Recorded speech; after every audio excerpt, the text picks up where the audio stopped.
apalagi yang menjadi kendala. Jadi saya mencoba menyimpulkan ada 3 ya. Satu, karena program kerjanya itu tidak bersifat out of the box ya, bersifat tadi yang pertama adalah bersifat job desk gitu. Nah, kemudian kalaupun ada program kerja tapi ya standar-standar aja lah gitu. Karena kadang-kadang berpikiran kemampuan saya segini, jadi seringkali jadi mental block untuk membuat suatu program kerja yang out of the box gitu. Karena berpikiran perkembangan itu linear, garis lurus, padahal sebenarnya kita tuh udah bicara di era eksponensial gitu. Jadi program kerjanya pun harus eksponensial seperti itu. Nah, kemudian yang kedua tadi bicara tentang data analisis itu sangat penting. Ya, oleh karena itu sekarang, apalagi sekarang ya, itu kita bicara big data, yaitu data itu akan menjadi apa ya, harta intangible ya, harta intangible yang sangat dibutuhkan oleh company. Nah, kemudian program kerja di develop tidak berorientasi pada masa depan, hanya fokus pada masa kini dan jangka pendek di masa depan, gitu ya. Jadi harusnya program kerja itu berorientasi pada future oriented, gitu ya. Ini yang menjadi kendala ketiga. Nah, ini saya mengingatkan lagi ya bahwa kita ini hidup di era eksponensial. Nah, oleh karena itu kita juga tidak bisa berpikir linear gitu. Ya, berpikir linear garis lurus. Ya, otak kita pun harus kita set ke era eksponensial. Nah, oleh karena itu kita pun harus men-set ya program kerja kita yang out of the box. Ya, bicara jujur ya kalau bicara out of the box ya startup company itu lebih out of the box ya daripada company yang sudah berjalan berjalan rutin ya seperti itu. Kenapa seperti itu? Karena memang seringkali company itu terpola dengan rutinitas gitu, sehingga pemikiran out of the box-nya itu menjadi kurang. Ya. Tapi bukan artinya startup company itu hanya bisa diterapkan di company baru ya, tapi company lama pun sebenarnya bisa saja melakukan startup gitu. Dan startup itu harus dimulai dari startup mindset gitu.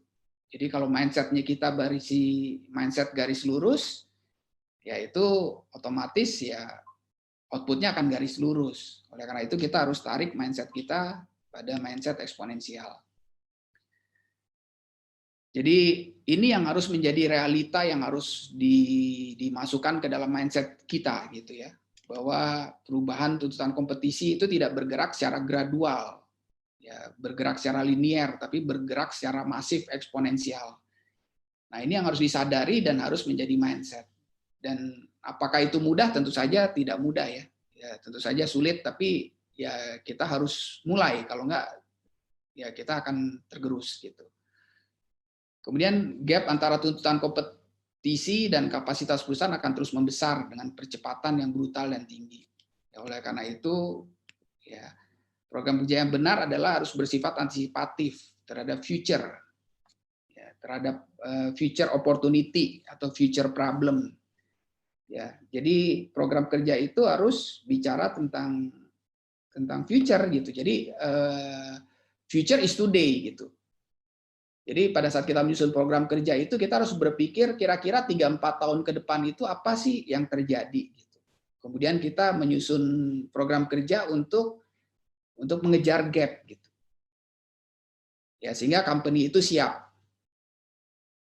Company itu siap karena kesiapan itu company yang siap ya siap ditambah dengan krisis itu akan survive. Ya. Jadi siap tambah krisis survive. Kemudian siap tambah opportunity akan menjadi gain.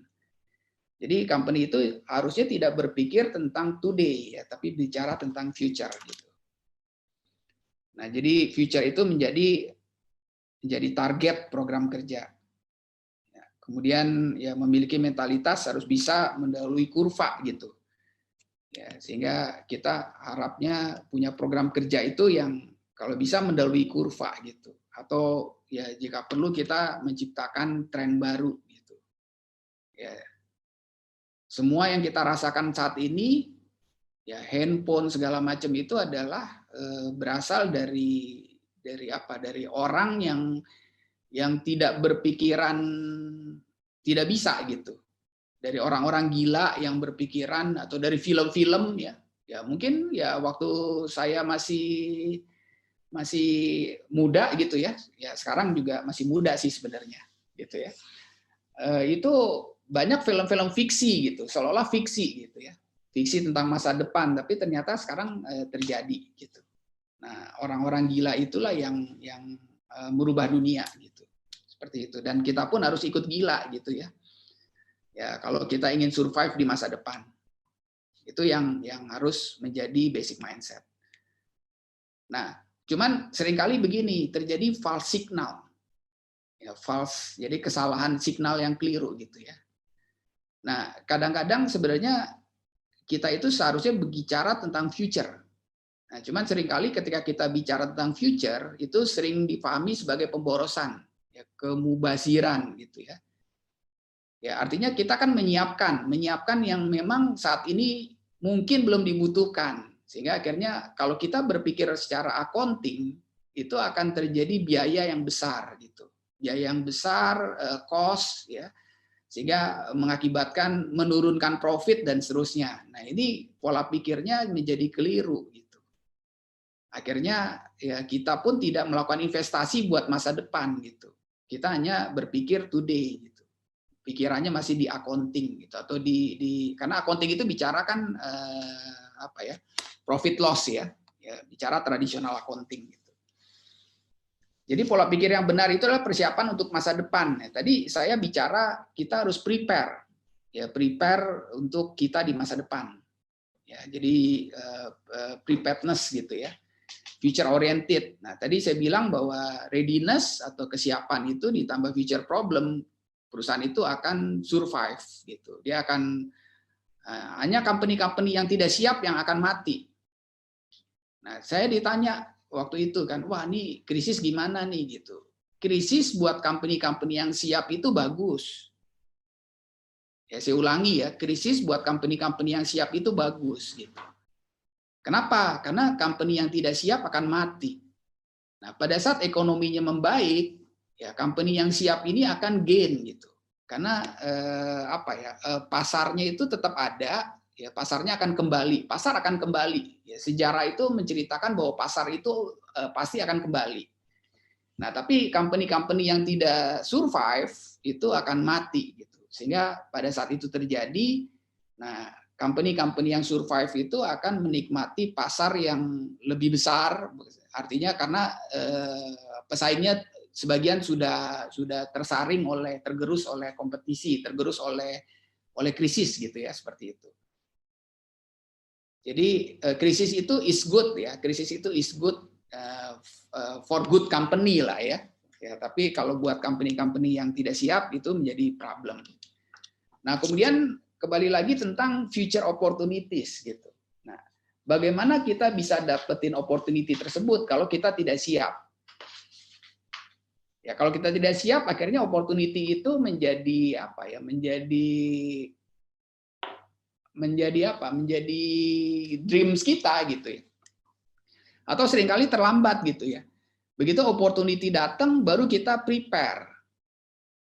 Ya, oh begitu, misalkan contoh kasus ya, wah begitu ini opportunity besar nih. Dulu kita lihat apa pohon apa gelombang cinta ya, oh opportunity besar. Nah, tapi kita nggak siap. Nah, akhirnya kita terlambat dan ya yang ada adalah yang masuk belakangan jadi bermasalah ya. Nah, kemudian apalagi itu apa yang batu akik ya, Thanos gitu ya. Nah, batu akik juga terjadi seperti itu. Nah, demikian juga dengan opportunity yang lain. Nah, jadi kita harus selalu berpikiran future gitu. Berpikiran future 3-4 tahun ke depan akan seperti apa dan kita menyiapkan dari sekarang. Nah, cuman yang signal yang salah itu adalah cost-nya jadi tinggi gitu, biaya jadi tinggi. Nah, itu yang menjadi kendala. Nah, pemerintah misalkan ya, pemerintah itu menghabiskan dana cukup besar buat infrastruktur ya. Sehingga mungkin untuk beberapa orang melihat, wah ini pemborosan gitu ya. Ya listrik sekarang over capacity. Ya, tapi kalau nggak disiapkan, ya nanti akhirnya kita selalu bergerak dari defisit to defisit gitu. Ya, defisit dipenuhi, defisitnya terpenuhi, defisit lagi, defisit lagi. Nah, memang harusnya pola pikirnya adalah future gitu. Kita harus siapkan gitu. Kita harus siapkan infrastrukturnya ya sehingga nanti apakah dirasakan sekarang enggak gitu. Nah, yang menjadi signal yang salah adalah apa? Oh, utangnya jadi banyak gitu ya. Nah, padahal sebenarnya yang kita bangun adalah future gitu.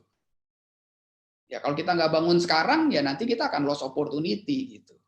Kalau kita nggak bangun sekarang, nanti kita akan biaya bengkak nanti ya, akibat kemacetan, akibat biaya tinggi logistik dan seterusnya gitu ya. Jadi ini yang signal yang suka salah gitu, bicara tentang bagaimana kita menghabiskan dana untuk future gitu, untuk masa depan. Jadi kesiapan itu adalah kunci agar perusahaan bisa survive di masa depan. Jadi ya bicaranya sekarang adalah ya strateginya mati atau hidup di masa depan gitu. Jadi kita selalu harus berpikiran future is today. Gitu. Ya, nah, cuman ya memang jadi kendala di beberapa company yang fokusnya di loss profit, ya seringkali melihat bahwa cost-nya tinggi nih gitu. Nah, padahal sebenarnya kita bicara penyiapan untuk ke depan.